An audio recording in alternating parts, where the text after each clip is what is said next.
Assalamualaikum warahmatullahi wabarakatuh. Buat seluruh saudaraku muslim, dimanapun kalian berada. Semoga selalu dalam lindungan Allah Subhanahu wa Ta'ala. Dan senantiasa sejahtera dan selalu bahagia. Sobat, perlu kita fahami bahwa Islam sebagai agama yang sempurna tidak hanya mengatur aspek lahiriah kehidupan manusia, tetapi juga memberikan perhatian besar terhadap dimensi batin atau spiritual. Dalam praktiknya, banyak umat Islam yang menjalankan ibadah hanya sebatas kewajiban formal tanpa memahami makna yang lebih dalam dari setiap amalan tersebut. Hal ini menyebabkan kehidupan beragama terasa kering dan kurang memberikan ketenangan jiwa. Maka dari itu, dalam khazanah spiritual Islam, perjalanan menuju kedekatan dengan Allah Subhanahu wa Ta'ala tidak hanya terbatas pada pelaksanaan ibadah lahiriah semata, tetapi juga mencakup dimensi batin yang mendalam. Sehingga para ulama tasawuf telah merumuskan tahapan-tahapan spiritual sebagai jalan untuk mencapai kesempurnaan iman, yang dikenal dengan 4 tingkatan utama, yaitu syariat, thariqat, haqiqat, dan ma'rifat. Syariat merupakan dasar awal yang berisi aturan-aturan lahiriah dalam agama, seperti ibadah, hukum, dan akhlak yang menjadi pedoman hidup seorang muslim. Tanpa syariat, perjalanan spiritual tidak memiliki fondasi yang kokoh. Selanjutnya, thariqat adalah jalan atau metode yang ditempuh untuk mendekatkan diri kepada Allah melalui latihan spiritual, seperti zikir, mujahadah, dan pembinaan diri di bawah bimbingan seorang guru. Setelah melalui proses tersebut, seorang hamba mulai memasuki tahap haqiqat, yaitu pemahaman hakikat kebenaran di balik syariat dan thariqat. Pada tahap ini, seseorang mulai merasakan kehadiran Allah dalam setiap aspek kehidupan. Lalu puncak dari perjalanan spiritual ini adalah ma'rifat, yaitu tingkat pengenalan yang mendalam terhadap Allah Subhanahu wa Ta'ala, yang melahirkan kesadaran penuh akan keesaannya dan menjadikan hati senantiasa terhubung dengannya. Dengan memahami keempat tahapan ini, diharapkan setiap muslim tidak hanya menjalankan agama secara formal, tetapi juga mampu merasakan kedalaman makna spiritual yang membawa pada ketenangan jiwa dan kedekatan hakiki dengan Allah Sang Pencipta. Jadi memahami hubungan di antara 4 tahapan spiritual Islam sangat penting agar seseorang tidak berhenti hanya pada aspek lahiriah, tetapi juga mencapai kedalaman makna batin. Pertama, syariat. Syariat sebagai pondasi utama. Syariat adalah aturan lahiriah yang mengatur kehidupan seorang muslim, seperti sholat, puasa, zakat, dan hukum-hukum lainnya. Ini adalah tahap dasar yang wajib dipelajari dan diamalkan, karena tanpa syariat, seseorang tidak memiliki arah yang jelas dalam beribadah. Namun, syariat lebih menekankan pada apa yang dilakukan. Bahkan banyak yang menggerakkan lahirnya saja, bukan sepenuhnya mengapa dan bagaimana hati terlibat dalam setiap amalan tersebut. Sehingga banyak yang setelah melaksanakan syariatnya, tidak lagi mementingkan batinnya. Mereka sudah merasa cukup dengan gerakan-gerakan tubuh yang dilakukan waktu sholat tersebut. Bahkan beranggapan bahwa sholat adalah tujuan akhir. Padahal sebaliknya, sholat adalah bentuk permulaan, salah satu syariat yang wajib dilakukan secara lahiriah agar mampu memahami tujuan akhir, yaitu mampu melaksanakan batiniah agar selalu terhubung kepada Sang Kholik. Kedua, hakikat. Hakikat asalah sebagai kedalaman makna. Hakikat adalah pemahaman batin, yaitu inti dari segala amalan. Jika syariat adalah bentuk, maka hakikat adalah isi. Misalnya, dalam syariat, kita sholat sesuai aturan. Dalam hakikat, kita memahami bahwa sholat adalah perjumpaan hati dengan Tuhan, penuh kesadaran dan keikhlasan. Belajar hakikat berarti berusaha memahami kehadiran Tuhan dalam setiap aspek kehidupan. Makna terdalam dari ibadah, keikhlasan, tawakal, dan cinta kepada Tuhan. Jadi dalam konteks spiritual, hakikat adalah pemahaman terdalam tentang realitas Allah dan kehidupan, bukan sekadar pengetahuan lahiriah, tetapi kesadaran batin yang nyata. Hakikat bukan hanya diketahui oleh akal, tetapi dialami oleh hati atau qalb. Disinilah seorang hamba mulai melihat bahwa segala sesuatu yang terjadi di dunia ini pada hakikatnya berasal dari Allah. Perjalanan menuju Allah biasanya dibagi menjadi 4 tahap. Jadi dalam tahap-tahap spiritual Islam, hakikat adalah jembatan antara praktik dan pengalaman langsung. Jika syariat adalah kulit dan tarekat adalah jalan, maka hakikat adalah isi atau inti. Jika seseorang yang telah memasuki tahap hakikat akan menunjukkan perubahan mendalam dalam dirinya. Di antaranya, melihat segala sesuatu dari Allah. Ia menyadari bahwa semua kejadian, baik atau buruk, adalah bagian dari kehendak Allah atau yang biasa disebut qada dan hadar. Sehingga tidak akan ada lagi keluhan berlebihan. Ia pun memiliki hati yang tenang atau sakinah. Hatinya tidak mudah gelisah oleh dunia. Ia hidup dengan ketenangan karena telah bersandar kepada Allah. Ia menyerahkan segala urusan duniawi kepada asalnya. Semua berasal dari Allah dan semua akan kembali padanya. Selain itu, ia selalu memiliki hati ikhlas yang mendalam. Ibadahnya tidak lagi karena ingin dipuji atau takut semata, tanpa pamrih apapun tetapi karena cinta dan kesadaran akan kehadiran Allah.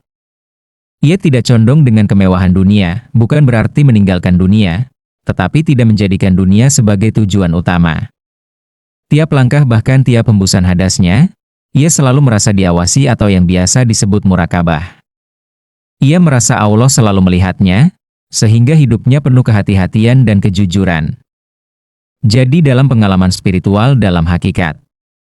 Pada tahap ini, seseorang bisa mengalami berbagai penyingkapan atau kasyaf, seolah-olah merasakan kehadiran Allah dalam setiap keadaan.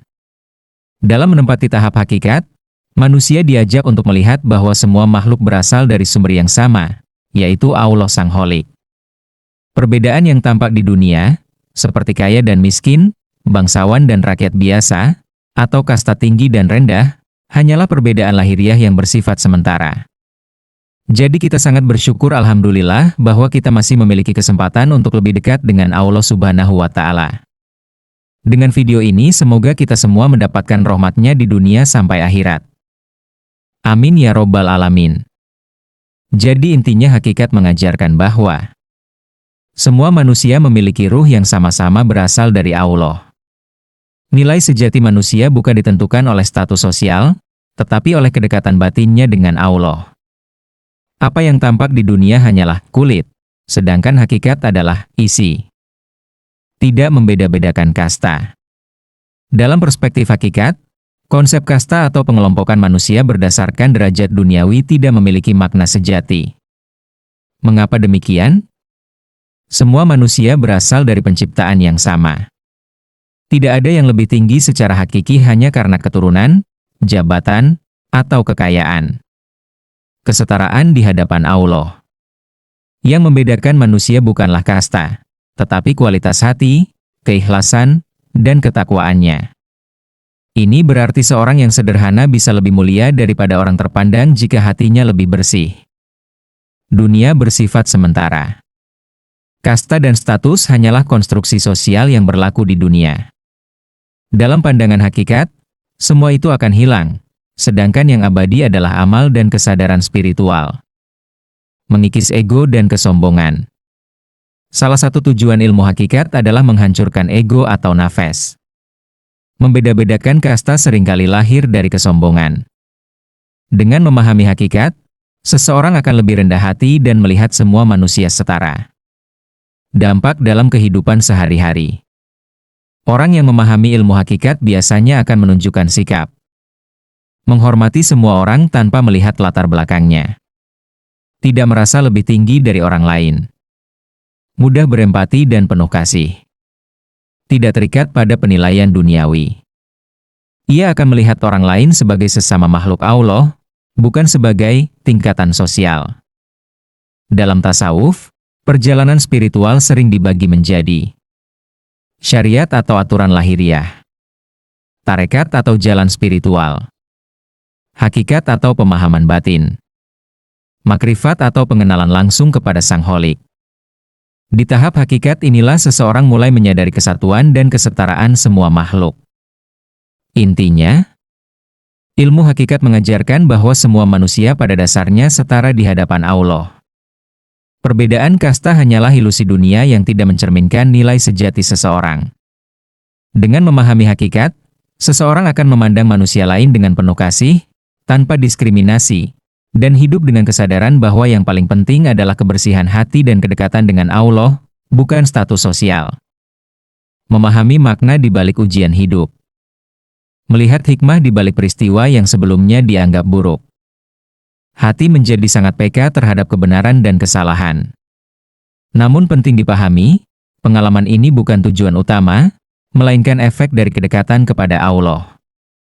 Akan tetapi sebagian besar banyak yang salah mengartikan bahwa hakikat sangat bertentangan dengan syariat. Pada dasarnya, hakikat yang benar tidak pernah bertentangan dengan syariat. Jika seseorang mengaku telah mencapai hakikat tetapi meninggalkan syariat, meremehkan hukum agama, atau merasa bebas dari aturan, maka itu adalah kesesatan. Hakikat justru membuat seseorang semakin taat, bukan sebaliknya. Akan tetapi di tahap perjalanan hakikat, biasanya juga memiliki tantangan yang besar sekali, kecuali bagi mereka yang benar-benar memahaminya. Biasanya, ia akan timbul rasa ujub atau bangga diri. Merasa lebih tinggi dari orang lain karena pengalaman spiritualnya. Terkadang ia pun salah memahami kasyaf. Menganggap semua pengalaman batin pasti benar, padahal bisa jadi itu ujian atau bahkan gangguan. Lalu bisa juga ia terjebak ilusi spiritual. Merasa sudah sampai, sudah banyak pengalaman sehingga merasa paling benar, sedangkan perjalanan masih panjang. Dan cara mencapai tahap hakikat, tidak bisa dicapai secara instan. Ia merupakan buah dari proses panjang. Harus konsisten menjalankan syariat sholat, puasa, dan lain-lain. Bahkan setiap langkah dan hembusan nafas selalu zikir dan mengingat Allah secara terus-menerus. Membersihkan hati dari penyakit iri, sombong, dan ria. Jadi inti dari hakikat. Pada akhirnya, hakikat membawa seseorang pada kesadaran bahwa tidak ada yang memiliki kekuatan selain Allah. Dunia hanyalah sementara. Segala sesuatu terjadi atas kehendaknya. Tujuan hidup adalah kembali kepadanya. Hakikat adalah kesadaran bahwa Allah adalah satu-satunya realitas sejati, sementara yang lain hanyalah bayangan dari kehendaknya. Lalu orang yang mencapai puncak ilmu hakikatnya adalah kondisi di mana seseorang menyadari sepenuhnya kehadiran Allah dalam setiap aspek kehidupan. Hatinya bersih dari ego, ria, dan keinginan duniawi berlebihan. Selalu merasa dekat dan bergantung hanya kepada Allah. Orang yang sampai pada tingkat ini sering disebut sebagai wali atau hamba yang sangat dicintai Allah. Orang yang spiritual hakikatnya mencapai puncak, kasih sayangnya luas kepada semua makhluk. Semua makhluk di dunia tidak ada yang berbeda. Tidak membenci, bahkan kepada yang menyakitinya. Sehingga banyak yang bertanya, mengapa dua orang hakikatnya mencapai puncak dianggap selalu terkabul? Dalam ajaran spiritual, ada keyakinan bahwa orang yang dekat dengan Allah memiliki doa yang sangat mustajab. Hal ini sering dikaitkan dengan konsep kesesuaian kehendak. Keinginan mereka sudah selaras dengan kehendak Allah, sehingga apa yang mereka minta bukan lagi ego pribadi. Kebersihan hati. Doa keluar dari hati yang jernih, tanpa kepentingan duniawi. Dalam sebuah hadits qudsi, disebutkan bahwa Allah mencintai hambanya yang dekat, dan apa yang ia minta akan dikabulkan. Jadi, orang yang mencapai puncak hakikat bukanlah sekadar orang yang doanya ampuh, tetapi hamba yang telah meleburkan kehendaknya dalam kehendak Tuhan. Karena itu, doanya kuat bukan karena kekuatan dirinya, melainkan karena kedekatannya dengan Allah dan kemurnian hatinya. Banyak yang bertanya, lalu bagaimana jika seseorang sudah menjalankan syariat tetapi belum sampai pada hakikat, karena dengan alasan kemampuan manusia itu berbeda? Hal yang seperti ini sebenarnya adalah kondisi yang sangat umum, bahkan bisa dikatakan sebagai tahap awal perjalanan spiritual. Tidak perlu merasa gagal, justru itu tanda bahwa seseorang sudah berada di jalan yang benar, hanya saja belum sampai pada kedalaman batin. Karena syariat itu ibarat pintu menuju kedekatan dengan Allah. Seseorang tidak mungkin sampai pada hakikat tanpa melewati syariat terlebih dahulu.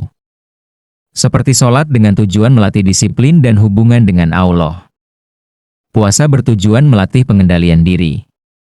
Begitu juga zakat untuk melatih kepedulian. Walaupun awalnya terasa biasa saja atau belum khusyuk, Itulah proses pembiasaan jiwa. Jadi, jika belum sampai hakikat itu wajar. Tidak semua orang langsung merasakan khusyuk dalam sholat, kedekatan batin atau ketenangan hati.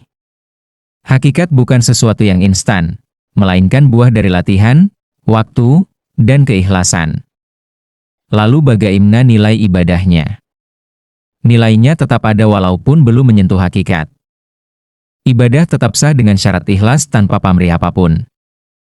Jadi, tetap bernilai di sisi Allah. Tetap menjadi pondasi yang sangat penting. Bahkan dalam banyak ajaran, usaha menjaga ibadah walau hati belum sepenuhnya hadir justru menunjukkan kesungguhan. Jika ibadah belum sampai pada tahap hakikat itu memiliki beberapa ciri umum. Ibadah terasa rutinitas saja. Hati sering lalai saat beribadah. Belum ada perubahan besar dalam akhlak. Mudah bosan atau terganggu. Ini bukan kesalahan, tapi indikasi bahwa hati masih perlu dilatih. Lalu bagaimana cara menuju hakikat agar syariat mulai hidup dan masuk ke hakikat? Ada beberapa langkah. Pertama, niat harus diperbaiki. Luruskan tujuan ibadah hanya untuk Allah, bukan karena kebiasaan atau orang lain. Lalu hadirkan kesadaran. Coba pelan-pelan memahami makna ibadah. Mengerti bacaan sholat. Menyadari sedang menghadap Allah. Lalu konsisten, istiqomah dalam beribadah. Hakikat sering datang dari kebiasaan yang terus dijaga, bukan dari lonjakan sesaat. Kalau perbanyak zikir dan refleksi. Itulah langkah-langkah jika ingin memasuki ke tahap hakikat. Agar selalu dekat dengan Sang Kholik.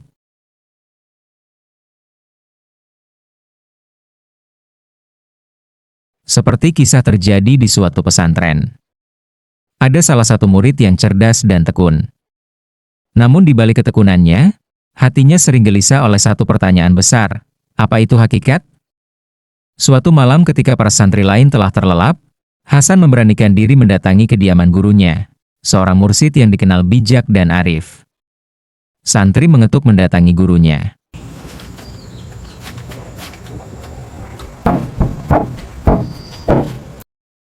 Masuklah, Hasan, terdengar suara lembut dari dalam, seolah sang guru sudah mengetahui kedatangannya.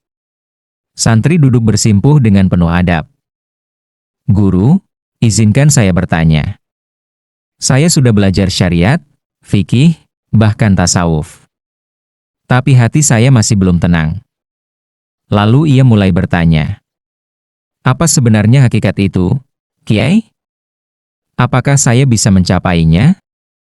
Kiai tersenyum tipis, menatap santri dengan mata yang dalam. Nak, katanya pelan, engkau ingin memahami hakikat, tapi sudahkah engkau memahami dirimu sendiri? Santri terdiam. Saya belum yakin, Ki. Kiai Rahman bangkit perlahan, lalu mengajak santri keluar. Malam itu sunyi. Angin berhembus pelan, dan suara jangkrik menjadi latar keheningan. Mereka berjalan menuju sumur tua di belakang pesantren. Lihatlah air sumur ini, kata Kiai. Santri menunduk. Air itu tampak tenang, namun gelap. Jika airnya keruh, apakah engkau bisa melihat bayanganmu? Tanya sang Kiai. Tidak, jawab santri. Begitu pula hatimu. Hakikat bukan sesuatu yang dicari di luar, tapi sesuatu yang tersingkap ketika hati menjadi jernih. Santri mulai memahami, namun masih ada kegelisahan. Kiai, bagaimana menjernihkan hati itu? Kiai mengambil seember air, lalu menuangkannya perlahan ke dalam sumur. Air ini akan berguncang sesaat, lalu kembali tenang. Begitu juga hatimu. Engkau harus membiarkan ujian, pikiran, dan keinginan berlalu, tanpa engkau pegang erat. Apakah itu berarti saya harus meninggalkan dunia? Tanya santri. Kiai Rahman menggeleng. Tidak. Hakikat bukan meninggalkan dunia, tapi tidak diperbudak olehnya. Engkau tetap makan, bekerja, bergaul, tapi hatimu hanya tertambat pada Sang Kholik. Lalu, hari-hari berikutnya, Hasan pun mulai berubah. Ia tetap belajar seperti biasa, namun kini ia lebih banyak diam, lebih sering merenung, dan lebih berhati-hati dalam bertindak. Suatu hari, ia melihat seorang santri lain dimarahi oleh pengurus. Dulu, ia mungkin akan ikut menghakimi dalam hati. Namun kini, ia justru merasa iba dan berdoa untuk temannya. Ia mulai merasakan sesuatu yang berbeda, sebuah ketenangan yang tidak bergantung pada keadaan. Beberapa bulan kemudian, santri kembali menemui Kiai. "Kiai, saya tidak tahu apakah ini benar. Tapi hati saya sekarang terasa lebih lapang. Masalah datang, tapi tidak lagi mengguncang seperti dulu. Apakah ini bagian dari hakikat?" Kiai itu tersenyum. "Nak, engkau tidak perlu bertanya apakah itu hakikat atau bukan. Hakikat itu bukan untuk dibanggakan atau diakui. Ia hanya dirasakan dan dijalani." Santri kembali menunduk haru. "Lalu, apakah perjalanan ini sudah selesai, Kiai?" Kiai tertawa kecil. "Perjalanan menuju hakikat tidak pernah selesai, selama engkau masih hidup. Setiap napas adalah pelajaran, setiap kejadian adalah cermin." Ia lalu menepuk bahu santri dengan lembut. "Ingatlah, orang yang merasa telah sampai, justru telah berhenti. Dan orang yang terus merasa berjalan, itulah yang sebenarnya dekat." Sejak saat itu, santri tidak lagi sibuk mencari jawaban di luar. Ia mulai menjaga hatinya, memperbaiki niatnya, dan menjalani hidup dengan kesadaran. Dan tanpa ia sadari, perjalanan menuju hakikat itu telah menjadi bagian dari dirinya sendiri.